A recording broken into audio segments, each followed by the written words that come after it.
Devil May Cry é um jogo que revolucionou seu gênero quando foi lançado. Ele apresentou uma jogabilidade que praticamente nunca tinha sido explorada totalmente, e a capacidade de usar armas de fogo e armas brancas ao mesmo tempo deixou tudo com muito mais variedade e sabor dentro do jogo, sem contar a ambientação incrível.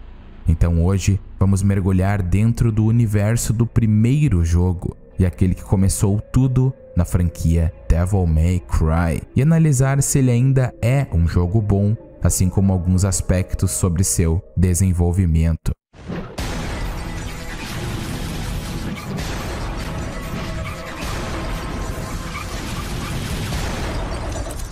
Let's rock, baby.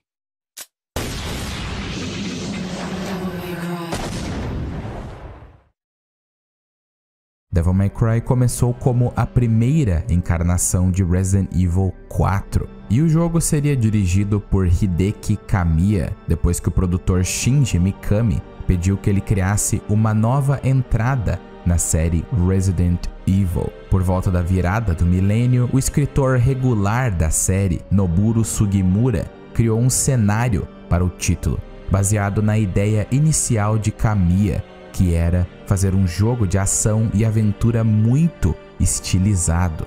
A história foi baseada em desvendar o mistério em torno do corpo do protagonista Tony, um homem invencível com habilidades e intelectos sobre-humanos, e essas habilidades seriam explicadas com a biotecnologia. Como Kamiya sentiu que o personagem não parecia corajoso e heróico o suficiente por causa das batalhas em um ângulo fixo, ele decidiu abandonar os planos de fundo pré-renderizados das versões anteriores de Resident Evil e optou por um sistema de câmera bem mais dinâmico. Essa nova direção exigiu que a equipe fizesse uma viagem à Europa, onde eles passaram 11 dias no Reino Unido e na Espanha, fotografando coisas como estátuas góticas, tijolos e pavimentos de pedra para uso geral em texturas, algo que é evidenciado tanto nas versões iniciais quanto na versão final. Embora os desenvolvedores tenham tentado fazer com que o tema descolado se encaixasse no mundo de Resident Evil, Mikami sentiu que esse tema se afastava muito das raízes de terror e survival horror da série, e gradualmente Mikami convenceu todos na equipe a fazer essa ideia se tornar um jogo independente.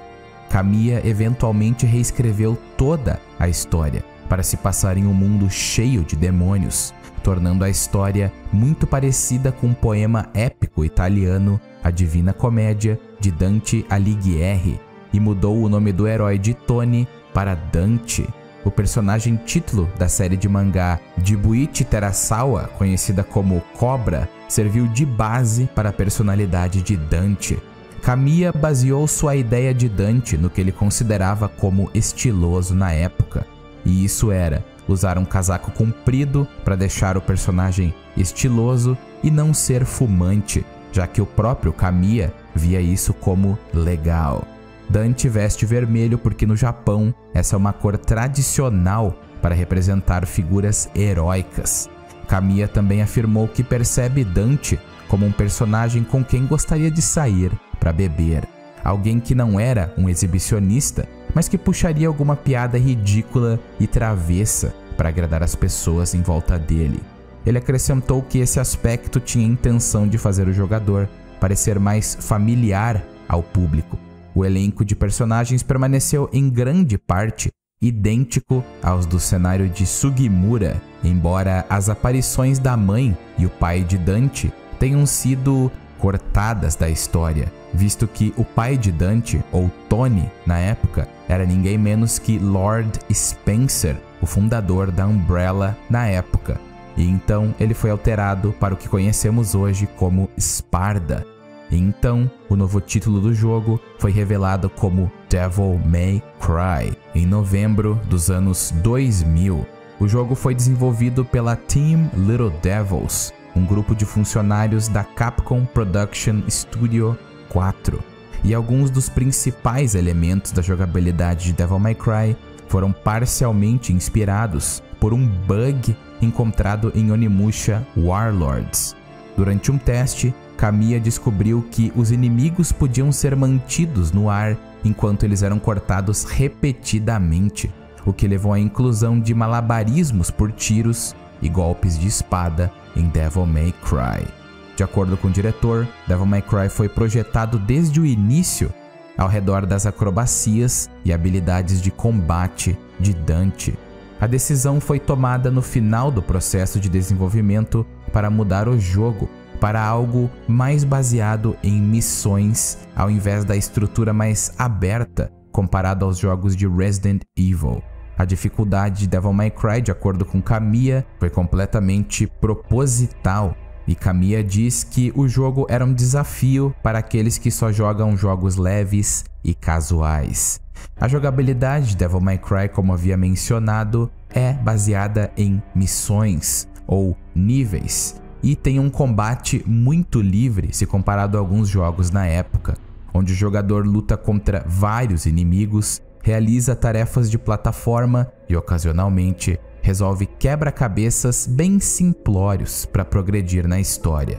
Durante o combate, o desempenho do jogador é avaliado e, conforme seu desempenho, você recebe uma letra que varia desde o D até o S. Assim como no final de cada missão, você recebe uma nota baseada no seu desempenho, que leva em conta o tempo para completar a missão, a quantia de orbes vermelhas ou a moeda do jogo, que é obtida através de inimigos derrotados, objetos destruídos e exploração em geral. E eles também analisam o quão boa foi sua gameplay, se houve algum uso de itens ou se você sofreu muitos danos. O combate é bem livre e a nota que você recebe na tela é definida pela execução de combos variados e a quantia de danos, e o desempenho é monitorado por um medidor na tela. Quanto mais otimizada for a sua gameplay, mais alto seu medidor vai estar.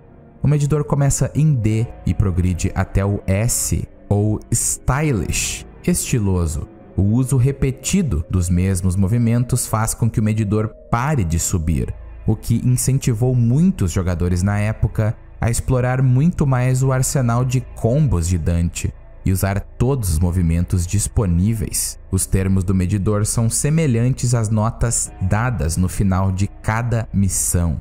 O jogador também pode se transformar temporariamente em uma criatura demoníaca usando a habilidade Devil Trigger, ou gatilho demoníaco, e ao usar essas habilidades você acaba abrindo um novo leque, tanto no quesito de armas quanto nas espadas. E além de mudar a aparência de Dante, a força e defesa é aumentada, além de novos combos, se você tiver comprado eles, estarem disponíveis, e também Dante recebe uma lenta, mas gradual, regeneração enquanto está no Devil Trigger. Essa habilidade é mensurada através do medidor de Devil Trigger, que se esgota à medida que a habilidade é usada, e ela é recarregada atacando inimigos, provocando eles ou recebendo danos.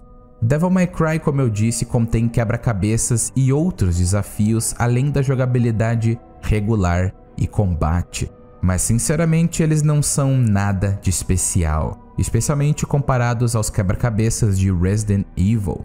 Já o enredo principal geralmente exige que o jogador encontre itens-chave para avançar, de maneira semelhante a alguns quebra-cabeças dos jogos Resident Evil, bem como tarefas opcionais de plataforma e exploração para encontrar cachês ocultos de orbes. As missões secundárias, chamadas de missões secretas no jogo, estão localizadas em áreas escondidas ou bem fora do caminho, mas apesar de tudo, elas não são obrigatórias, mas eu recomendo que você faça todas elas ou as que você encontrar, pois você recebe fragmentos de orbes azuis que aumentam permanentemente a sua vida. E são um conteúdo extra que desafia o jogador de uma forma diferente. Então, para quem não conhece Devil May Cry e pretende jogá-lo, vou recapitular um pouco a trama com o mínimo de spoilers. Devil May Cry 1, na verdade, começa a contar a sua história há 2000 anos antes do jogo, em um tempo onde o mundo humano e o mundo dos demônios eram meio que juntos, e o imperador do mundo dos demônios, conhecido como Mundus, estava enlouquecido para unir os dois reinos. Mas durante esse reinado de Mundus, um dos demônios, o lendário Cavaleiro das Trevas, Sparda, acordou para a justiça e derrotou o todo-poderoso Imperador e selou o mundo demoníaco de uma vez por todas para permanecer longe do mundo humano. Sparda, percebendo que estava ficando muito poderoso só por existir, selou seus próprios poderes sombrios, com medo de se tornar uma ameaça para os humanos. Então assumiu uma forma humana e viveu entre os homens. E por 2000 anos ele preservou a harmonia do mundo humano. Eventualmente, Sparda se apaixonou por uma mulher humana, conhecida como Eva, e teve filhos gêmeos híbridos, Dante e Virgil. No entanto, Sparda acabou falecendo por motivos desconhecidos, e pouco tempo depois, Eva foi morta em um ataque demoníaco que separou os dois filhos. E odiando os demônios por tirarem sua mãe e seu irmão dele, Dante se torna um caçador de demônios e continua o trabalho de seu pai em busca de vingança. E 20 anos depois, Dante é chamado para trabalhar em um caso na Ilha Mallet por Trish, que sinceramente não sabe bater na porta de forma educada. Dante, apesar desse pequeno embate, acaba aceitando e acaba ficando cara a cara com o inimigo antigo de seu pai, o Imperador Mundus. E durante esses eventos, diversas revelações acontecem. Então, agora que já sabemos bastante sobre o jogo, que tal entrarmos em aspectos mais técnicos? Vamos falar sobre o que Devil May Cry 1 faz bem, e bem até demais. Aproveitando a ponta da história, eu devo dizer que a história é bem legal e muito bem pensada, especialmente após a chegada de Devil May Cry 3 e a explicação sobre Virgil e Nelo Angelo.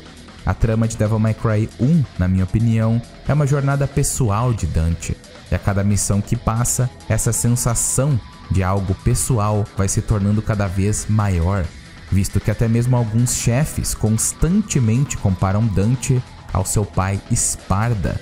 E apesar da história parecer bem fraca na superfície, há muito mais coisas ocorrendo por trás dos panos do que o olho pode ver. Além disso, a atmosfera de Devil May Cry é nada menos que sensacional. Para vocês que não estão familiarizados com o conceito, a atmosfera é a amálgama ou a junção de múltiplos setores em um jogo. A atmosfera junta a ambientação, a trilha sonora, o design dos sons ambientes, a arte, gráficos, e creio que vocês entenderam. Devil May Cry 1 é um jogo com uma identidade visual bem gótica, e isso é muito bem evidenciado em alguns inimigos e também algumas áreas do jogo. Em Devil May Cry 1 temos cenários que variam desde castelos absurdos, barcos piratas, o submundo, dimensões paralelas ao mundo real, entre outros. Todos sempre têm aquele toque bem gótico e obscuro, e dá pra ver que esse jogo ainda tem suas raízes de Resident Evil. Mas não se engane, apesar das músicas ambientes serem similares a Resident Evil, elas têm sua identidade sonora própria e são muito únicas. Devil May Cry, como uma franquia, é conhecido por ter músicas de rock e metal no quesito combate, mas essa entrada na franquia se foca muito mais em um som mais industrial e gótico, especialmente nas músicas de combate. A primeira música de batalha que ouvimos no jogo, conhecida como Public Enemy, ou Inimigo Público, que por incrível que pareça, é a minha música favorita da franquia, te mostra tudo que você precisa saber em poucos segundos.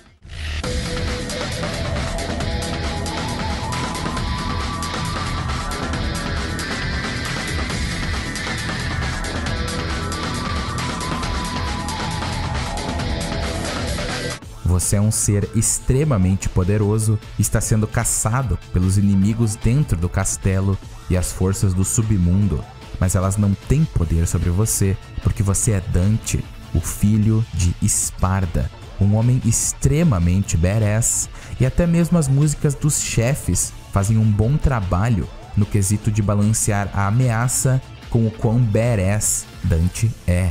E eu ainda dou muito destaque a todos os temas de batalha contra Nello Angelo e a batalha final contra Griffon. Aquelas músicas são awesome, mas a minha favorita é o segundo tema na luta contra Mundus. Olha se não é divino, cara, o Mundus.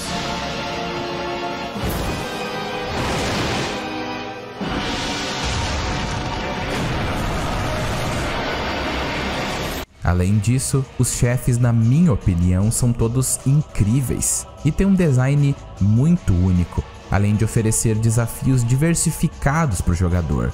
E se você não está acostumado a lutar contra alguns tipos de inimigos, com certeza eles vão te dar um bom trabalho até que você pegue no tranco. Devil May Cry 1, apesar de não ser um jogo difícil para pessoas inexperientes com o gênero, esse jogo vai parecer bem difícil. Mas eu diria até que ele é bem justo e as batalhas são bem diversificadas. Em Devil May Cry 1 temos batalhas mais diretas, como as lutas contra Nello Angelo. Até mesmo em Devil May Cry existem lutas mais aéreas e diferentes, como as batalhas contra Griffon. Mas a minha luta favorita é contra o Imperador do Submundo, Mundus. Tudo nessa batalha é épico. Mundus criando o universo, Dante se transformando em Esparda e lutando no espaço sideral. É algo insano. Outro ponto positivo para mim são as armas demoníacas que encontramos durante o jogo, que apesar de serem poucas, especialmente se compararmos com os próximos jogos, sem ser Devil May Cry 2, cumprem seu papel. Nós começamos o jogo com a espada Force Edge, que não tem nada de especial na gameplay, mas não demora muito para conseguirmos a lendária espada Alastor, que se apresenta em uma cutscene cheia de estilo. E essa espada, além de ser diferente da Force Edge, garante a Dante uma habilidade mencionada anteriormente como Devil Trigger, ou gatilho demoníaco, que amplifica muito a velocidade, poder e ainda dá a Dante a capacidade de regenerar sua vida, além de você abrir um novo leque de habilidades para variar ainda mais a gameplay. A segunda arma demoníaca que você pega é conhecida como Ifrit, duas manoplas com formato de dragão incandescentes, que garantem a Dante o poder de fogo e um poder destrutivo muito maior que o da Alastor. Mas para usufruir verdadeiramente dela, é necessário ou carregar seus ataques ou comprar habilidades mais caras que são extremamente poderosas. A terceira espada é a espada Esparda, que apesar de ser um pouco mais forte que a Alastor, não possui Devil Trigger normalmente. E eu sinceramente não recomendo usar ela, a não ser que você realmente goste ou vê alguma coisa de diferente na Esparda. O jogo ainda nos dá a opção de usar armas de fogo, como as duas pistolas icônicas Ebony e Ivory, uma espingarda e uma arma demoníaca conhecida como Nightmare Beta, que suga seu medidor de Devil Trigger, mas em troca atira feixes que acertam todos os inimigos. E por último, temos o lança-granadas, que é uma arma no mínimo quebrada. As missões secundárias também são um ótimo bônus para quem gosta de fazer 100% do jogo, e geralmente estão escondidas em lugares bem criativos, o que já aumenta um pouco a longevidade do jogo. Devil May Cry 1 ainda apresenta 4 dificuldades distintas. A mais fácil é conhecida como fácil automático, que é desbloqueada se o jogador usar uma estrela vital ou orbe amarela na primeira missão, ou se usar uma orbe amarela na segunda ou 3 orbes amarelas na terceira. Então você será questionado se quer trocar a dificuldade do jogo para o fácil automático.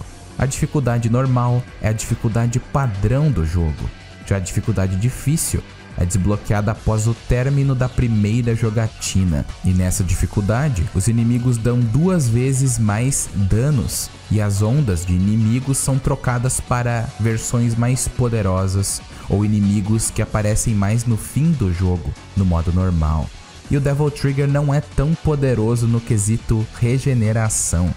Mas se você completar esse modo, você desbloqueia a roupa de Sparda, que até mesmo usa a lendária Yamato, e também desbloqueia o modo mais difícil do jogo, Dante Must Die. Nesse modo, os inimigos também possuem Devil Trigger e ficam absurdos no quesito de defesa e danos, e os chefes dão 5 vezes mais danos em Dante. É completamente absurdo. E a terceira luta contra Nelo Angelo foi um pesadelo para mim. Mas ao completar esse modo, você consegue a roupa Super Dante, que garante ao jogador o Devil Trigger infinito. Vou ser bem sincero, a versão que eu estou jogando é a versão da coleção em HD. Mas para a época, os gráficos do jogo eram bem impressionantes, com texturas muito bem detalhadas em partes. Hoje em dia, algumas texturas e algumas animações não envelheceram muito bem, como a cutscene de Dante se levantando após a Alastor ter acertado seu peito, e as texturas do sangue serem extremamente de baixa qualidade. Além disso, Dante passar pela espada e não ter nenhum dano é no mínimo estranho, mas dá pra entender por causa das limitações do hardware, mas ainda assim, as texturas são meio zoadas. E também há quando conseguimos Ifrit, e as texturas na manopla parecem massinha de modelar. Em algumas partes o jogo parece meio estranho, mas em geral eu considero os gráficos muito bons se levarmos em consideração a época que ele veio e também a gameplay frenética. Mas se você é uma pessoa obcecada por gráficos, esse jogo não vai te agradar muito, e nem mesmo a versão HD, visto que algumas cutscenes em CG estão na mesma qualidade do PlayStation 2. De fato, a Capcom não fez um trabalho muito bom com essa versão remasterizada, entre aspas. Mas apesar de tudo que eu falei, Devil May Cry tem algumas coisas bem ruins. Devido ao fato desse jogo ser o primeiro da franquia, é até compreensível que ele seja pior em algumas coisas, mas eu tenho que dizer que o combate é bem datado. E apesar de haver variedade o suficiente no jogo, você geralmente vai usar pouquíssimos golpes. E o jogo possui um sistema de travamento automático dos inimigos que sinceramente vai te encher o saco algumas vezes, especialmente contra o chefe Nightmare. E dependendo do seu ritmo de jogo, Devil May Cry pode ser extremamente curto. É possível terminar ele em menos de 2 horas e meia bem tranquilamente, e algumas missões têm a duração de segundos e mais parecem um filler no jogo do que uma missão de verdade. Além disso, na dificuldade normal, o Devil Trigger é insanamente quebrado, e se você souber explorar algumas coisas no jogo, você literalmente destrói chefes como se não fosse nada, especialmente o chefe Phantom. As manoplas Ifrit são insanas quando se trata dos golpes carregados, e você pode matar alguns dos inimigos mais fortes com apenas 2 golpes carregados, isso sem usar o Devil Trigger. Então o balanceamento do jogo é bem quebrado, especialmente com as habilidades da Ifrit como Rolling Blaze e Kick 13, mas o pior nem é isso, e sim o fato do lança-granadas literalmente quebrar o jogo. E sinceramente, talvez as raízes de Resident Evil estejam muito profundas nesse jogo, porque as armas são muito poderosas até demais. O lança-granadas você pode fazer um glitch, onde você pode anular o stun que Dante recebe após atirar. Então, essencialmente, você pode spamar tiros de lança-granadas, o que tira completamente o desafio de alguns chefes. E em dificuldades mais difíceis, esse truque vai ajudar bastante, mas não é o que vai te salvar ou anular a vida dos chefes, como acontece na dificuldade normal. Então chegamos na parte final, ou a conclusão, e o que eu tenho a dizer é que é inegável a influência que Devil May Cry 1 teve nos jogos Hack and Slash, e para quem é fã da franquia como eu, esse jogo é completamente obrigatório, e é um jogo muito interessante. Eu até mesmo recomendo ele para pessoas que são fãs do gênero de Hack and Slash. Mas para jogadores mais casuais, eu recomendo que joguem, mas que joguem conscientes de que talvez a jornada não seja tão fácil como você pensa, E também o jogo em alguns aspectos está bem datado. Mas sinceramente, se você quiser dar uma chance a ele, tenho certeza que no mínimo você vai se divertir com a experiência. E quem sabe, isso abra as portas para que você conheça ainda mais a franquia. Mas e vocês? O que acham de Devil May Cry? Comentem abaixo e me digam suas opiniões. E não esqueça de se inscrever para não perder nenhuma novidade no canal. E eu vou ficando por aqui, espero que todos estejam bem e até mais.